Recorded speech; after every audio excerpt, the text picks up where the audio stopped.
This is Matteo Galatis. Welcome to Know Yourself. As I began to explore human consciousness, human awareness, how the mind works, and the deep realms of the subconscious, I realized that there's a lot that I don't know. There's a lot that I don't know about life. And there's a lot that we're not taught. So you would expect that at school you would be taught simple lessons about how life works. How does the mind work? How do emotions work? How can you work with your thoughts? How can you operate your thoughts? But we're simply not taught this. And as a result, we're at a massive disadvantage when we go out and engage with the world. The mind, our mental acuities and attributes are given far more weight than our understanding of human consciousness. So as a result, we end up leaving behind the big, precious things that support us to actually live life. We give great weight to expanding ourselves intellectually, but no weight to expanding and improving ourselves emotionally. And this creates a big gap in us as human beings. I realized that there's a lot that goes on behind the scenes of what we experience in life. So you might experience something on the surface, and two people having a conversation or an argument or a discussion. But what drives that conversation is actually happening behind the scenes, deep beneath the subconscious. A person behaves in a particular way. We might think, well, there's something wrong with that person, or there's something not right with them. But when we take the time to examine what the cause of that behavior is, we might understand them a little bit more, that in actual fact, what's causing it is not their own drive. It's actually something deeper that they're not even aware of. So there's a lot in life that is happening that many of us are not aware of. And I set out to discover, what is this stuff that we're not aware of? What is these things that drive our life drivers, that go on behind the scenes of life, that drive our daily actions, our daily attitudes, our daily disciplines. We can get lost in all the information out there. What is true? What is not true? What is right for you? What is not right for you? What can you apply? What can you not apply? And what do you do with some of the contradictory perspectives? What is true? What is not true? See, even if you manage to get the correct information out there, it very likely might be received in a belief system of yours that causes it to be interpreted incorrectly. So the foundation of your beliefs may cause you to interpret valuable information in the wrong way, and even disable you from acting on that information. So there's a lot of people that get valuable information on a daily basis. They Google something and how to earn, how to become successful, how to make more money, how to have happy relationships.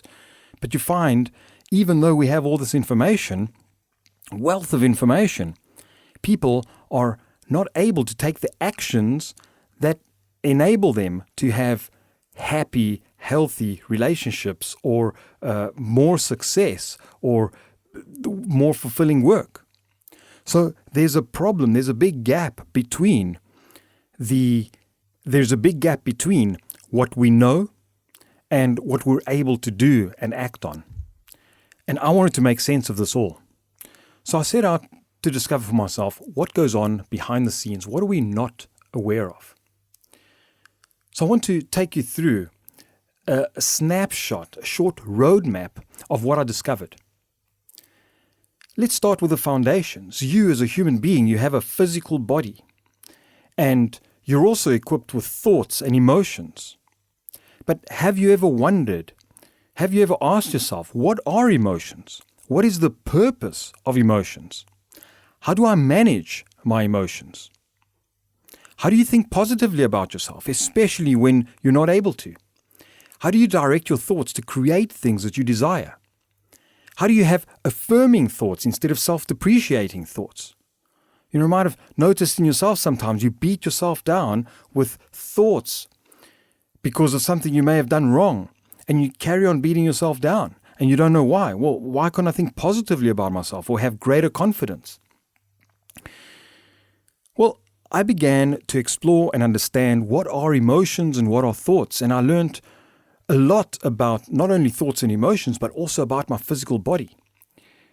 As a result of these discoveries, I began to be more empowered and have a little more control over my life, my reactions, and my own personal state. For example, I discovered that the body is actually a high-performance machine that provides a lot of information about how I live my life. It provides feedback, instant feedback to me, telling me when I was out of sync with my own innate natural rhythms. Similarly, I discovered the purpose of emotions and how I could use them to energize myself, to sense things around me, and also to connect to a greater truth inside of me. Just imagine we spend so much of our time and energy trying to manage our thoughts and emotions, and we disconnect from our body as a result, but all the information actually lives inside of our bodies. Through connection with our body, our thoughts and our emotions, we're able to connect with ourselves and truly connect with who you really are. I realize that the majority of my thoughts are caused by my own subconscious mind, as well as collective thoughts of other people, which I like to call the human internet. So just imagine this. The thoughts you're having right now are not caused by anything going on with you right now, but are caused by something that happened to you in the past. Or might even be caused by the environment that you're in. So what happened in your past, or the environment that you're in right now, or the people that you're hanging around with, may cause you to have a certain level of thoughts.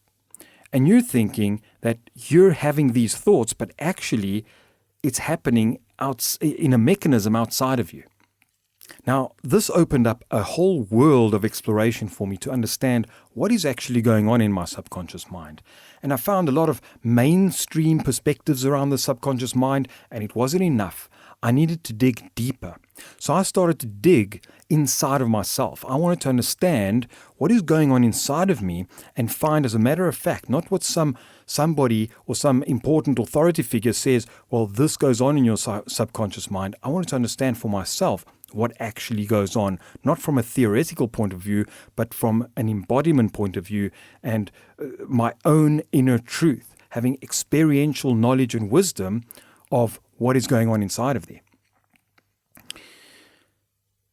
So I began to slowly have greater knowledge and awareness over my own life and what caused me to act in certain ways, what caused things to work out in particular ways. And with this knowledge, it empowered me to be able to focus my thoughts and achieve the things that were absolutely true for me. As I dive into the inner guidance system in the next few episodes, I'm going to dive into this topic a little bit deeper so you can understand exactly what I'm talking about when I say your thoughts are feedback, your emotions are feedback, and your physical body is this mechanism that gives you feedback when things are going right and true for you. When we explore the inner guidance system, I'll share with you how you can dive into your own inner guidance system and guide your own life. But first, I want to take you a little bit past thoughts and emotions, because we may have thoughts and emotions in this moment, but we also had thoughts and emotions in the past. And those thoughts and emotions we call, the thoughts that we had in the past, we call beliefs.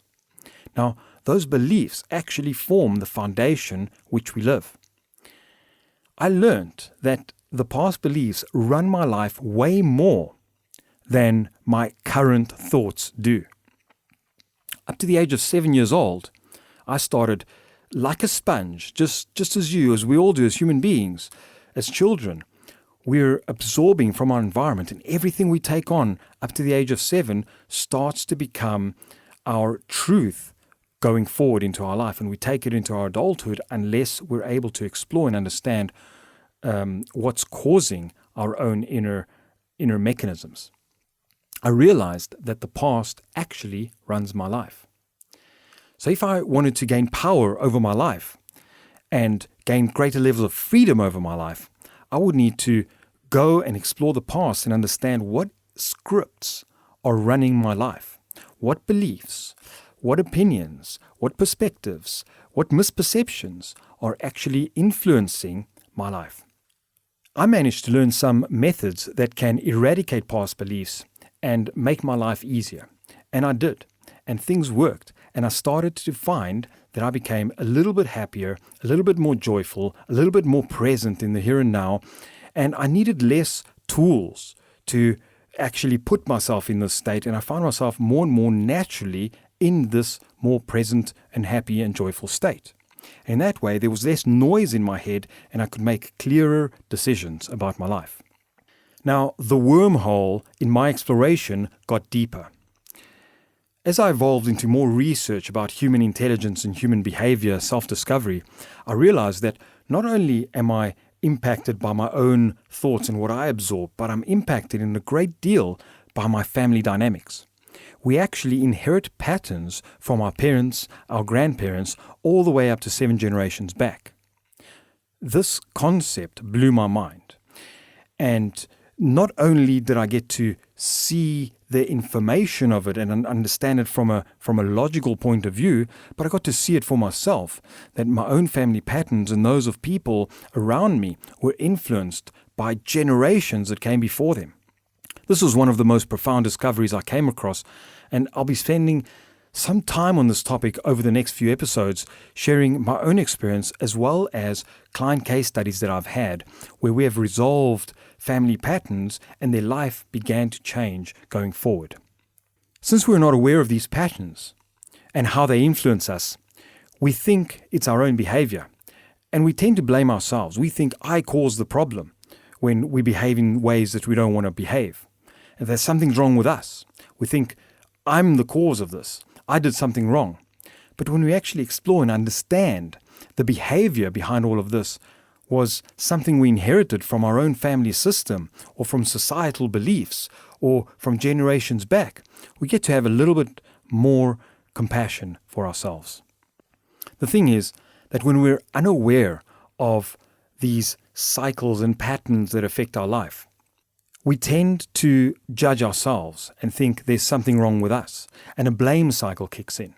You try to fix the problem thinking that it's your own behavior, that the truth is it might not be your own behavior.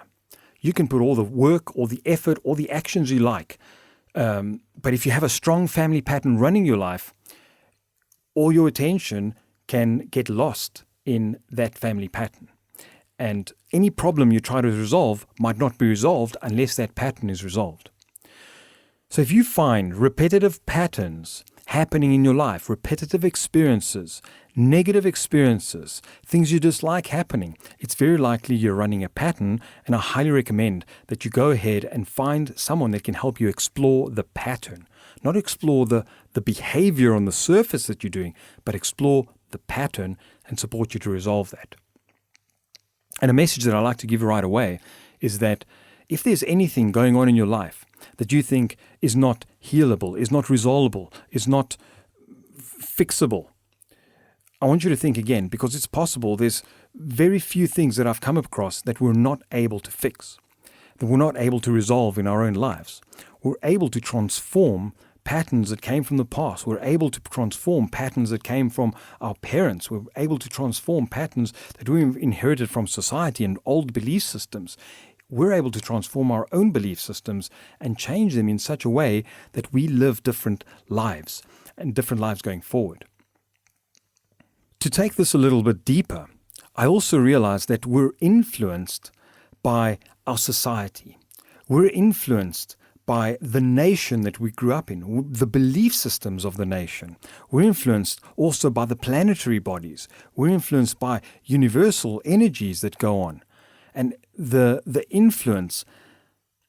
So when I put all of this together, not knowing how my emotions worked, not knowing what's going on with my thoughts, not having control over my thoughts, not knowing how my belief systems were influencing my life, not understanding how my misperceptions of childhood were affecting my current decisions, not knowing that the family dynamics that I was born into and inherited all the way 7 generations back was influencing me, not knowing that societal dynamics and religious views and the views of the nation were influencing me. Not knowing all of this, I realized that I actually had very little control of my life.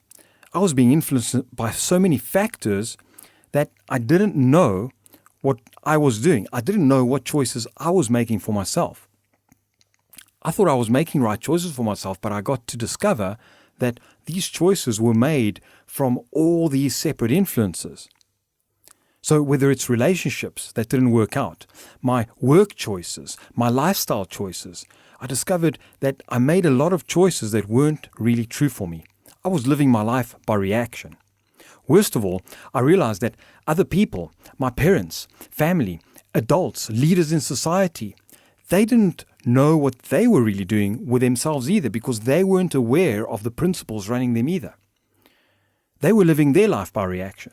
So we have a world where we're not educated about our thoughts, our emotions, our belief systems, our patterns. And as a result, we create we have a world of people living by reaction, not by their own truth, not by their own voice. I decided I wanted to bring this information to more people, and I couldn't stand to see the suffering in my own life, in my family, in my friends anymore. See, most of the challenges that we have, we can make sense with it when we dive into the core and when we understand what's happening behind the scenes. And when we see what's happening behind the scenes, it just lands. The question just lands, and it starts to make perfect sense. One of the purposes of creating this podcast is to introduce you to what's going on inside your mind behind the scenes, so that you can have a clear idea of what the different dynamics are that influence you. And I wanted to understand the real stuff, not the fluff, not complicated theories, not other people's opinions. As I said, I wanted to understand the principles that are universal, not textbook stuff, but practical principles that have stood the test of time and that have lived with us over time and that are unchangeable, and in knowing them can help us to live the life that we're truly here to live, to fulfill our purpose, to have fulfilling relationships, to have deep bonds with our friends and family, and to truly do that which we're here to do in our life. So, my friends, I welcome you to Knowing Yourself. Thank you so much for taking your time, and I look forward to sharing the next episode with you. In the meantime, be true. Hey, thank you so much for joining me on this episode. If you enjoyed it, please like and subscribe. Leave a comment. Let me know what you think. And I really look forward to share with you the next episode, where I'm going to share a personal experience. And the further episodes, I'll be expanding on the principles that I aim to teach, the principles of Know Yourself. I look forward to share that with you. See you in the next one.